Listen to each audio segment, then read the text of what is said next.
Buenas noches, bienvenidos al análisis de la entrevista de a las 8:45, hoy domingo totalmente en vivo, les doy la bienvenida.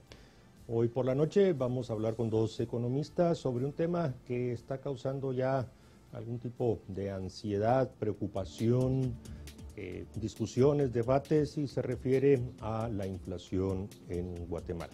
En particular porque los guatemaltecos estamos observando, particularmente en los precios de los combustibles, de los derivados del petróleo y próximamente en la tarifa eléctrica, un aumento por factores fundamentalmente externos, no atribuibles a situaciones en el país o decisiones de política en el país, salvo, y eso probablemente también lo vamos a comentar hoy, algún tipo de solución para detener el proceso de incremento en los precios. Pero bueno, eso es una introducción. Le quiero dar la bienvenida a mis dos invitados. Se trata de Paul Boteo, economista, director de la Fundación Libertad y Desarrollo, y también a Edgar Balcells, economista y sociólogo. Ambos, buenas noches, bienvenidos. Buenas noches, muchas gracias. Estar por ahí. Muy amables por haber aceptado la invitación de Canal Antigua. Como les decía, tal vez una primera parte me gustaría que fuéramos algo didácticos antes de entrar a los números, porque por lo general hay una confusión entre inflación, índice de precios al consumidor, pérdida del poder adquisitivo, en fin, algunos términos que utilizamos los economistas, pero bueno, los voy a dejar a ustedes que sean los que expliquen esta situación, porque mucha gente y algunos medios confunden estos términos y bueno, no terminan de entender a qué nos estamos refiriendo. Edgar Balcells, hablemos un poco precisamente de esos términos, de las diferencias, qué significa inflación, cuál es el índice de precios al consumidor, por qué se da una pérdida de poder adquisitivo, en fin, esos términos básicos para estar los tres frente a la audiencia con un denominador común al momento de profundizar en el tema. Bueno, muchas gracias. En nuestra historia económica reciente, digamos, incluso en la parte predemocrática, en los años 70 se dio un impacto inflacionario que venía precisamente de factores externos y de temas relacionados con la energía y los combustibles. Luego hay una serie de crisis diferentes que tienen que ver por motivos diferentes, y lo que quiero indicarte es que estudiando los análisis de alto nivel que se hacen en los ambientes desarrollados, se habla de que el proceso de ahora es de muchas causas. Venimos de una pandemia en donde se pararon inventarios. Edgar, antes de entrar a esas explicaciones, nuevamente la pregunta, por favor. Términos muy básicos. ¿Qué es la inflación? No la historia. ¿Qué es el índice de precios al consumidor? ¿Y qué es la pérdida de poder adquisitivo? Muy básico, Edgar, por favor. Sencillamente es la escalada de los precios y que año con año y mes con mes se va perdiendo el poder adquisitivo del quetzal. Sobre todo la inflación te la describo como un proceso que afecta a los trabajadores en situación de dependencia. Los que son más independientes y emprendedores tienen mecanismos de defensa diferentes. Entonces los países proceden a la protección de la economía popular, lo que se denomina. Y ahí el índice de precios tiene que ver con unos registros que hacen normalmente los institutos nacionales de estadística de cada país, y sobre el mismo se van definiendo políticas que se denominan de precios e ingresos. Gracias, Edgar. Paul, ya entrando un poco en materia y en relación a en una versión muy sencilla en este aumento generalizado de precios. Pues Guatemala, según los registros del Instituto Nacional de Estadística para enero 2022, tuvimos un ritmo inflacionario de 2.87, debajo y en algunos casos muy por debajo de lo que otros países de la región centroamericana, manteniéndonos en este ámbito. No quisiera entrar a la inflación de arriba del 7 en Estados Unidos o en algunos países de Europa que ya anda por 8 o 9, sino en el 2.87. A ver, ¿cómo lo lee? Porque la gente dice, bueno, ¿cómo es posible que el INE nos diga que hay tan solo un ritmo inflacionario de 2.87 cuando realizo mis gastos mensuales, los ordinarios, puedo comprar menos porque las cosas están más caras. ¿Qué explicación le podemos dar, Paul? Bueno, yo creo que ese es un excelente punto de partida, Mariano, para discutir esto, porque efectivamente ese 2.87% genera muchas dudas. Uno ve, si se compara, y usted ya lo decía, con Centroamérica y otros países, prácticamente todos los países están por encima de la tendencia de 5 años atrás, digamos, del promedio de 5 años atrás. Entonces, todos los países están por encima del promedio que habían registrado 5 años atrás, y en el caso de Guatemala estamos por debajo, de hecho, del promedio de lo que habíamos registrado 5 años atrás. Entonces, llama poderosamente la atención porque parece que el principal instrumento que se utiliza para política monetaria en el país, no nos pareciera que no nos está dando la información correcta. Y eso muy probablemente tenga que ver con el hecho de que la canasta con la que estamos midiendo la inflación ya es una canasta desactualizada que no está reflejando precisamente los patrones de consumo de los guatemaltecos. Esa es, creo yo, la explicación que podríamos encontrarle a una situación tan anómala como esto. Entiendo que el INE ya está haciendo el esfuerzo por actualizar esta canasta. Entendería que pues antes de terminar este año ya se tendría un resultado y entonces podríamos tener un indicador muchísimo más fidedigno de lo que está ocurriendo en la economía. Porque ese 2.87, francamente, con las condiciones actuales, con los precios de los commodities, no se puede explicar. Algunas explicaciones que se dicen es que tenemos distintas canastas. Bueno, es cierto, pero igual distinta canasta tiene Costa Rica, que México, que Estados Unidos, y sin embargo todos están manifestando inflación por encima del promedio. Entonces creo que para empezar y hablar de política monetaria en serio, primero tenemos que recalibrar ese indicador de inflación. Edgar, hay que reconocer que en los últimos 3 años el INE ha procedido a hacer algunas revisiones en cuanto a la forma, la metodología y lo que componen los productos de las 12 divisiones de gasto, y eso ha causado bastante debate, sobre todo entre economistas, incluso al interno por parte de algunos funcionarios del Instituto Nacional de Estadística, que cuestionan que se haya hecho esa revisión. Las autoridades en su momento, en su momento el anterior director del INE y el actual, pues lo han dicho, bueno, se ha hecho un ajuste metodológico, una calibración estadística, una forma más precisa que se entró a fiscalizar si los técnicos que salían al campo a levantar precios efectivamente estaban recogiendo correctamente los precios, los índices, los precios de algunos de los productos, porque al final esas dos revisiones lo que vinieron a hacer fue en primer lugar, a mostrar un número diferente en el precio de la canasta básica alimentaria, en la canasta básica ampliada. Y eso, desde ahí empezó una serie de cuestionamientos, que ahí va mi pregunta, Edgar.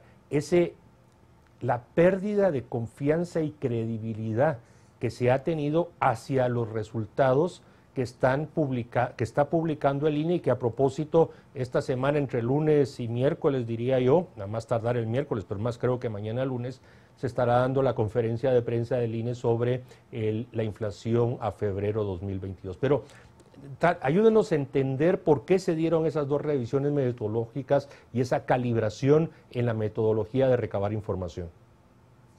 Sí, en efecto, nosotros incluso, al decir nosotros, en el Colegio de Economistas, y la revista que tenemos en el Colegio de Economistas es una revista trimestral, elaboramos un artículo colectivo sobre esos cambios. Fundamentalmente hay un rubro que se tenía anteriormente del pago de la gente en almuerzos fuera del hogar.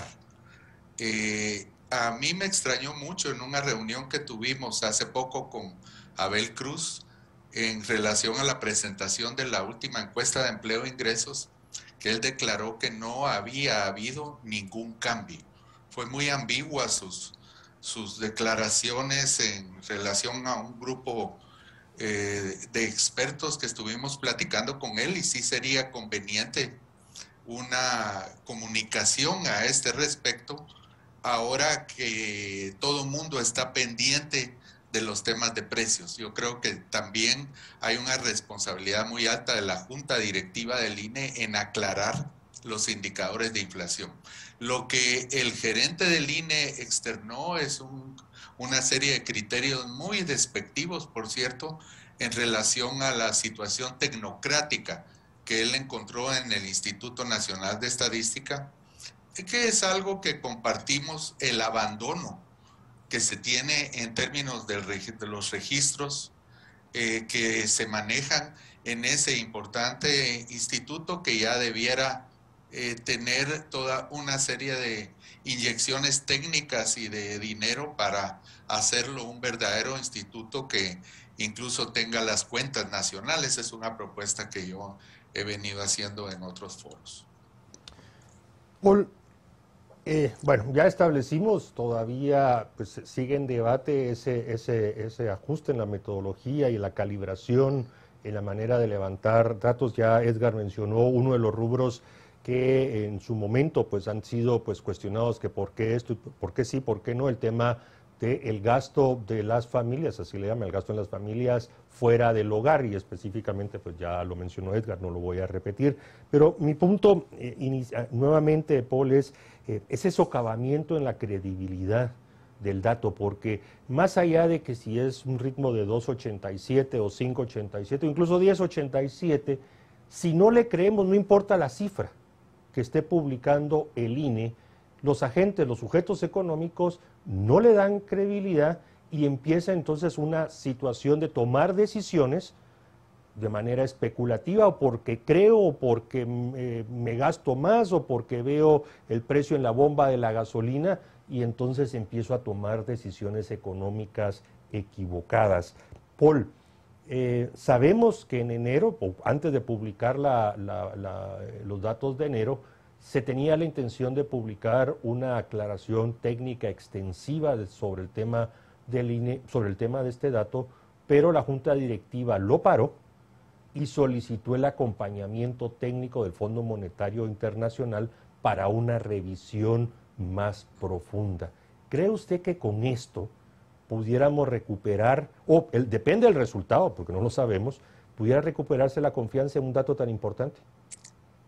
Definitivamente creo que la decisión de buscar ayuda del Fondo Monetario Internacional, de su parte técnica, creo que la decisión acertada, porque esto viene a ser un actor, digamos, neutral, que podría darnos un dictamen con mucha más credibilidad, sobre todo por todos los casos que ya se mencionaban. Y es que hay que recordar que todo el tema de la revisión que se tuvo que hacer en el INE hace algunos años venía precisamente por las sospechas que se estaba sobreestimando la canasta básica o el costo de la canasta básica. Y habían algunos estudios que se hicieron a nivel privado en donde comparaban ciertos precios y efectivamente había una sobrevaloración.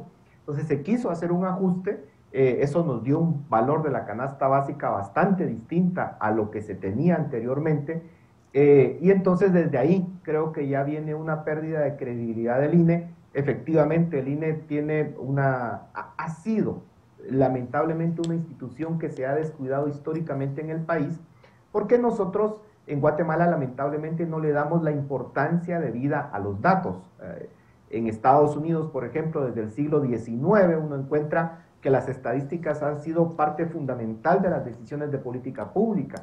En el caso de Guatemala, nosotros hemos descuidado esa parte, y sí tenemos que darle todos los fondos necesarios al INE para que pueda tener un cuerpo técnico de gran calidad, y que entonces se convierta realmente en una institución que nos brinde los datos para hacer política pública de forma efectiva. Sin datos, literalmente estamos manejando en la oscuridad, y en un momento tan importante como este, en donde la inflación pues está afectando a todo el mundo y nosotros no vamos a hacer la excepción, definitivamente se tiene que hacer. Pero aquí el punto, y con eso termino, Mariano, es que hay que acelerar el proceso. O sea, lo que no podemos hacer aquí es permanecer durante mucho tiempo más con esa incertidumbre de lo que está sucediendo, y entonces hay que acelerar el dictamen del FMI y que todos estemos tranquilos que la situación está bajo control. Yo insisto, creo que gran parte del problema es que la canasta que se está utilizando de bienes para medir la inflación en estos momentos ya está completamente desactualizada y se necesita con urgencia que se pueda actualizar para expresar de mejor forma los patrones de consumo de los guatemaltecos. Cuando Paul habla de la canasta, estamos hablando de más de 230 productos y servicios divididos en 12 divisiones de gasto. Pues ustedes economistas entran a conocer más en detalle, no necesariamente es lo que la población está viendo, pero que es importante, creo, de que a partir también de una actualización de encuestas, porque no solo es a dedo cuáles son los productos que entran o los servicios que salen o los servicios que entran o los servicios que la ponderación también en el gasto de las familias. Y ahí creo, Edgar, que hay una necesidad de un debate porque nuevamente las encuestas están algo atrasadas, la pandemia tuvo mucho que ver en atrasar algunas, otras por falta de recursos públicos no se han llevado a cabo, otras están en curso, también hay que decirlo, hay algunas que están en curso, el INE pide el apoyo de la población para atender a los encuestadores y a los técnicos para dar información, así que no necesariamente todos los datos o todos los resultados de encuestas están a la mano para hacer esa actualización. Entonces la pregunta lógica es, ¿cómo se hará la actualización, Edgar?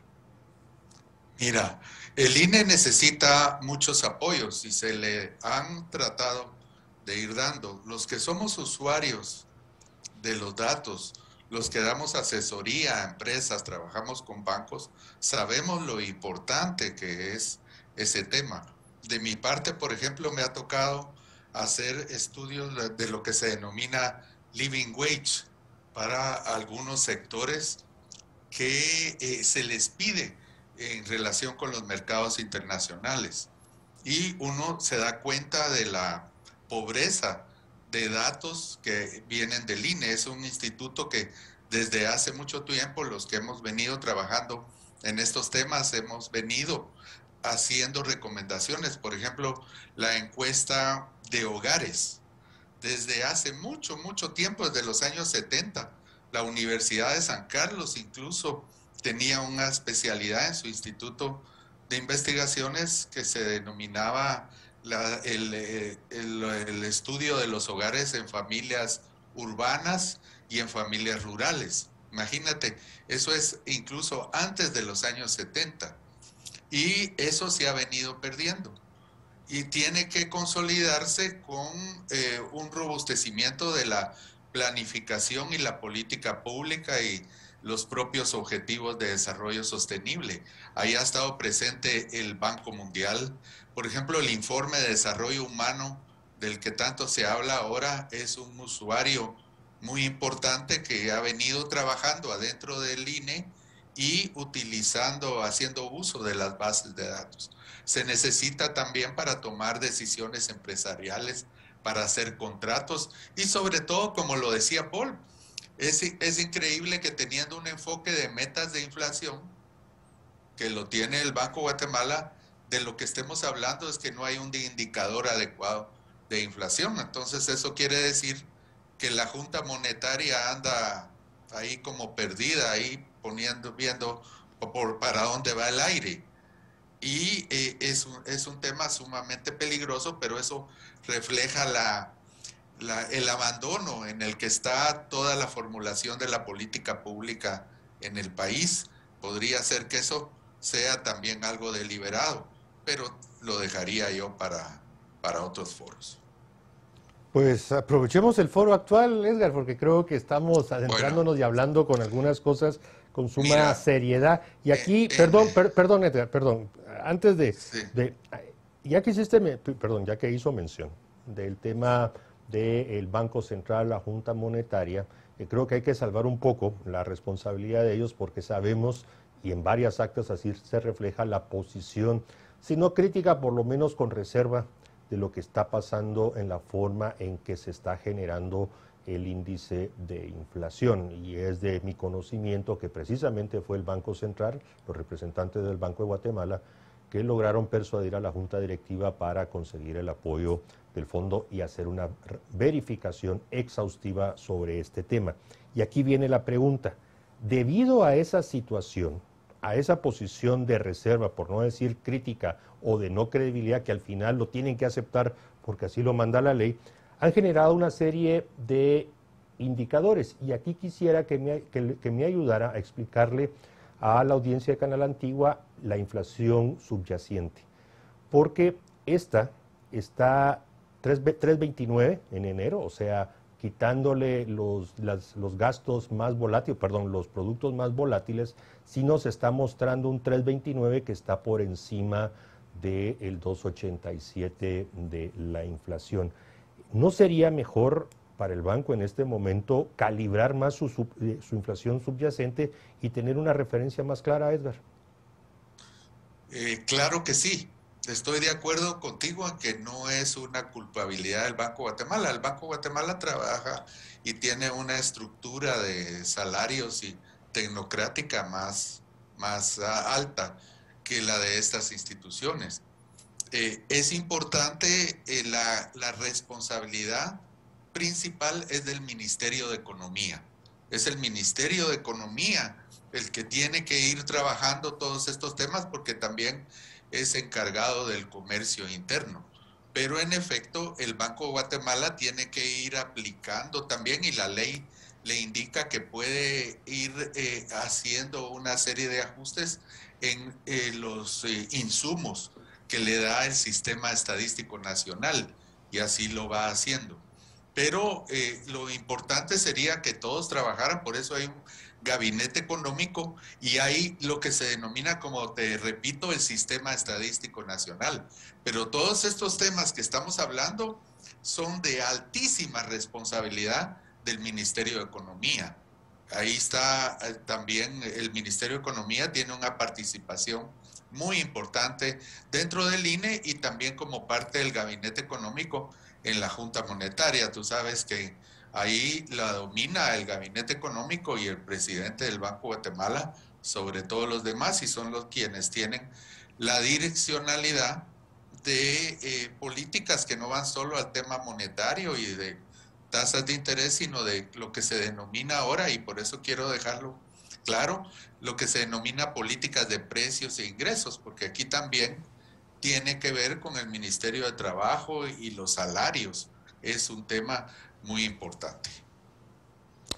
Paul, inflación subyacente, no logramos una explicación de Edgar, pero tal vez usted sí nos puede ayudar a aclarar o ampliar la información para la audiencia de Canal Antigua sobre eso de la inflación subyacente interanual, que es algo que se publica, pero que se omite muchas veces en los análisis, pero nosotros sí quisiéramos aquí en Canal Antigua que nos refiriéramos también a esa inflación subyacente. ¿Cómo la debemos de entender? Bueno, lo que pasa es de que el IPC, el que nosotros vemos mes con mes y que es el índice más popular, digamos que en base a ese índice se mide la inflación, incluye algunos productos que se consideran altamente volátiles en su comportamiento de precios. Entiéndase sobre todo energía o combustibles y también alimentos. Dada esa volatilidad que tienen este tipo de productos, sobre todo porque hay incluso cuestiones estacionales, ¿verdad? Que nosotros no vemos el índice de precios al consumidor desestacionalizado, pero ahí ya es otra cuestión técnica, pero en algunos otros países sí. Pero en el caso nuestro y de otros países, tenemos ese índice que se llama inflación subyacente, que lo que básicamente lo que significa es que se quita esa volatilidad de esos productos alimenticios y de combustibles que son altamente volátiles para ver una tendencia de más largo plazo, digamos, para evitar esa volatilidad de corto plazo y poder ver la tendencia de largo plazo. Esa inflación subyacente nos da información si los efectos o la tendencia que estamos viendo se debe más a factores coyunturales o más a un efecto de política monetaria, digamos, muy agresiva, en este caso, que estemos viendo inflación alta y que no se deba precisamente a esos factores, como por ejemplo, en este momento estamos viendo el precio de los combustibles que se están yendo por las nubes, no por un efecto monetario, sino por un efecto de una crisis geopolítica. Entonces la inflación subyacente en este caso nos ayuda porque elimina ese factor de corto plazo y entonces el Banco Central puede enfocarse realmente en aquellos efectos monetarios o los efectos de su política monetaria. Por eso es tan importante esa inflación subyacente. Ahora, si me permiten hacer solo un breve comentario sobre lo que se mencionaba anteriormente del INE, yo creo que la pérdida de credibilidad del INE no es una cuestión, digamos, de ahorita. Es una cuestión que, recordemos, en tiempos de la UNE, por ejemplo, hay una encuesta que ha sido ampliamente cuestionada y que, de hecho, si uno lo revisa en algunos casos, como la CEPAL o como el Banco Mundial, no está incluida esa encuesta, no se considera, digamos, válida, porque, digamos, de alguna forma no tuvo la credibilidad necesaria ante organismos internacionales. Y luego, insisto en el tema del IPC, también eso sucedió, digamos, hace algunos años atrás. Luego veamos el tema también, por ejemplo, del mismo censo que se hizo hace algunos años, que también tuvo un problema de credibilidad. Es decir, estamos viendo que el INE sistemáticamente está sufriendo una pérdida de credibilidad y eso se debe, creo yo, a que sus cuerpos técnicos no son lo suficientemente robustos, por una parte, pero por otra, también porque al final es un ente que debería de ser completamente independiente de decisiones políticas. Y dentro de la mesa de reforma del INE, se ha manejado desde hace mucho tiempo que pueda ser un ente como una superintendencia en la cual esté lejos de factores políticos, porque sabemos que indicadores como la pobreza, indicadores como la canasta básica, como la misma inflación, se presta a que de alguna forma el poder político de turno lo quiera manipular para sus propios fines. Entonces, si queremos hablar de una reforma del INE para que nos funcione en el largo plazo, sí tenemos que ver cómo la ponemos o le damos una independencia de todos los factores políticos, así como de alguna forma lo hemos logrado con el Banco Central, que tiene un nivel de independencia política, yo diría, bastante bueno, considerando la frágil institucionalidad del país. De la misma forma tenemos que lograr esa independencia en el INE para solucionar el problema de largo plazo. Absolutamente de acuerdo, Paul, con esas observaciones. Aquí no se trata de una crítica a las actuales autoridades. Efectivamente, desde hace varios años, si nos retrotraemos 10, 12, 15 años atrás, hemos visto cómo se han manipulado los resultados o la conformación de varias de las encuestas o de los productos que debería de generar ordinariamente el Instituto Nacional de Estadística y que suman en su totalidad a estos cuestionamientos. Edgar, hay otro indicador que genera el Banco Central, ese se difunde menos. Recientemente hemos empezado a ver que algunos lo empiezan a utilizar y es la estimación sobre la inflación interna y la inflación importada. Y hemos visto en los últimos años cómo eso ha ido cambiando precisamente para comprender por cuáles son los factores que pudieran estar incidiendo en el aumento de los precios. ¿Cómo ve usted que se esté generando, que ya se esté empezando a utilizar este indicador esta estimación de referencia? No es un indicador, es una estimación de referencia que el Banco Central ha generado precisamente para comprender el fenómeno inflacionario y que hoy, que tenemos esas situaciones del precio del crudo y sus derivados, del crudo de petróleo y sus derivados, pues tiene un impacto directo sobre los precios en Guatemala. Sí, como digo, el Banco Central puede hacer una serie de ajustes tal como me habías preguntado y no te contesté bien de lo que es la inflación subyacente. He oído incluso al presidente del Banco de Guatemala hablar de algo que yo le he llamado la inflación del tomate y del miltomate, porque hay veces que ese ha sido uno de los factores importantes o de algún componente de la dieta alimenticia. Considero que es difícil hacer esa diferenciación en Guatemala porque Guatemala es un país que tiene un componente de importado muy alto, una propensión a importar muy alta. Entonces, una serie de bienes que son producidos internamente, como los de la economía campesina, también tienen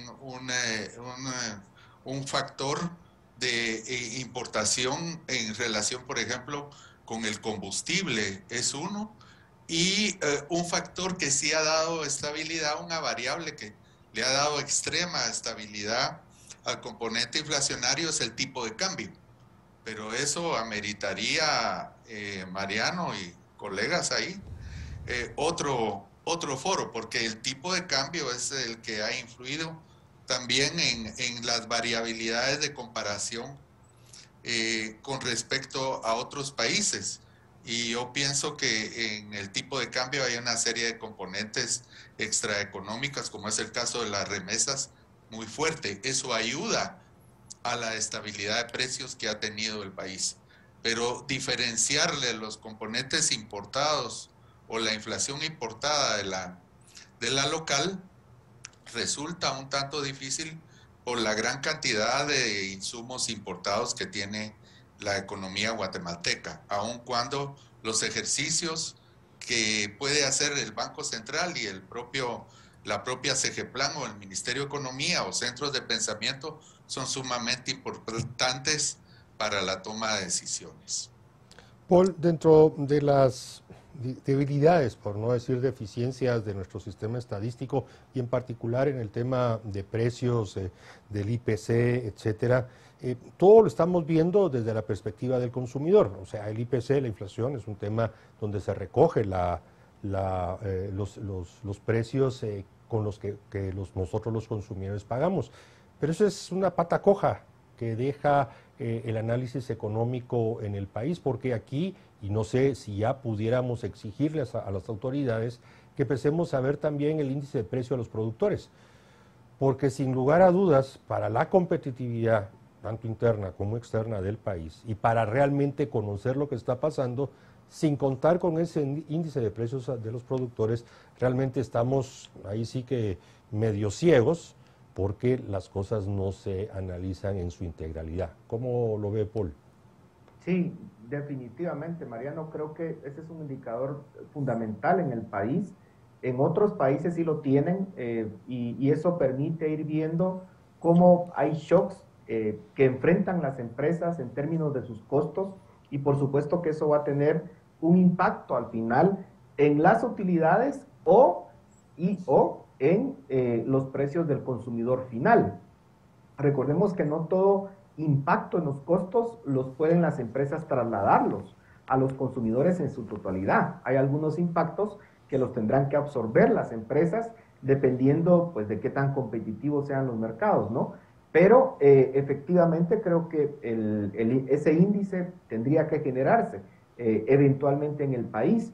Lo que pasa es que, digamos, la posibilidad que se genere en el corto plazo yo la miro, digamos, muy remota por todo el tema de la debilidad institucional del INE. Entonces, lo que tenemos que enfocarnos en estos momentos es en cómo logramos resolver el tema de la pérdida de confianza que se pueda dar en este índice y que tengamos la total, digamos, certeza, sin ninguna duda, de que pues estamos manejando, digamos, con el tablero adecuado, con los indicadores adecuados y sobre todo en un momento en donde los bancos centrales en el mundo ya están subiendo las tasas de interés. Prácticamente todas las grandes economías de América Latina han subido las tasas de interés, la Reserva Federal la va a subir este mes, entonces el Banco Central de Guatemala pues también tiene que tomar una decisión al respecto y para ello el tema de la inflación resulta fundamental y aquí si queremos discutir un poco sobre lo que estamos viendo actualmente, pues claro, vemos la combinación de tres factores, ¿no? Una, el tema de la cadena de suministros o las cuellos de botella que se generaron con la pandemia, pero también estamos viendo efectos monetarios importantes que se derivaron de toda la política monetaria expansiva que hicieron los bancos centrales. Ese efecto monetario sí lo estamos viendo y lo estábamos viendo antes de lo que del shock que ha generado pues la guerra en Ucrania y eso es importante que no lo perdamos de vista. hay un componente monetario. Lo que pasa es que ahorita está ese shock pues que se está dando por la guerra en Ucrania, que posiblemente va a agregar una grada más a la inflación que ya veníamos experimentando. Pero importante, no olvidemos ese componente monetario porque luego, digamos, se perderá dentro de la narrativa de que los bancos centrales pues generaron inflación, porque creo que sí lo generaron en el contexto de la pandemia. Nos estamos acercando al final del programa, pero ojalá, y realmente deseo que la Junta Monetaria ni se les ocurra entrar en este momento a una revisión al alza de la tasa de interés de referencia. No terminamos de recuperarnos de 2 años de pandemia como para que la medicina sea peor que la enfermedad. Pero bueno, ese es otro tema. Edgar Balcells, lo decía esta semana, a pocas horas, puede ser mañana, puede ser de aquí al miércoles, el INE publicará el índice de la inflación y el IPC para febrero 2022, sin resolverse todo lo que hemos hablado. Su sugerencia de cómo debemos de leer y cómo debemos de interpretar el número que vaya a publicar el INE. Aparte está la discusión estructural y de fondo que se tiene que resolver, pero su sugerencia como economista a los consumidores en general, a la audiencia de Canal Antigua, de cómo deben de leer los indicadores y los índices que publique el INE en los próximos días. Mira, yo creo que de forma muy relativa, porque, por ejemplo, en el caso de los hogares, y hablando de temas como la pandemia, Guatemala es uno de los países que más gasto de bolsillo en salud ha tenido. Y si nos ponemos a ver dentro de la medición de todos los artículos que tiene el INE, no tiene una serie de temas que son muy sofisticados para el análisis que tiene el Instituto Estadístico. Entonces, en ese sentido, tanto en los hogares como en las empresas tenemos que ser muy cautelosos e ir proponiendo una serie de políticas, adelantar, por ejemplo, cuentas por cobrar en las empresas y toda una serie de estrategias financieras, porque vamos a trabajar con inventarios más inflacionarios. En ese sentido, hay una serie de temas públicos a la economía popular. Ya el presidente Yamatei el día de hoy anunció unos. Es importante una serie de subsidios temporales. No estoy de acuerdo con manipular la política tributaria o fiscal, sino una serie de políticas de fomento de la producción, por ejemplo. Entonces debemos ser muy cautelosos y coincido en que lo que hemos analizado aquí es que hay poca credibilidad, así es que le tenemos que poner lo que se denomina una apremia a ese índice y trabajar en nuestras previsiones con la presencia ya de una inflación mayor a la reportada por el Instituto Estadístico. Bien, agradezco a Paul Boteo y a Edgar Balcells que me hayan acompañado esta noche de domingo. Creo que ha sido un análisis muy exhaustivo y profundo, objetivo del tema de la inflación, el índice de precios, inflación subyacente, en fin, de una serie de términos que los economistas utilizan y que son muy importantes para los consumidores. Edgar al final dejó un par de temas ahí para un debate futuro. Bueno, ya así sabes. Ojalá, te invito a lo del tipo de cambio que Con hablemos gusto, un poco, Edgar, pero ya hay temas donde tenemos discrepancias sustantivas, pero en fin, para eso es el debate sano y objetivo. Les agradezco mucho, buenas noches, hasta la próxima. Muchas gracias, feliz noche, hasta luego. A ustedes les agradezco que me hayan acompañado esta noche y de una vez los dejo con una invitación. Carmina y yo tendremos mañana una invitada muy especial por la noche, así que de una vez les digo que será un programa muy interesante, así que los esperamos.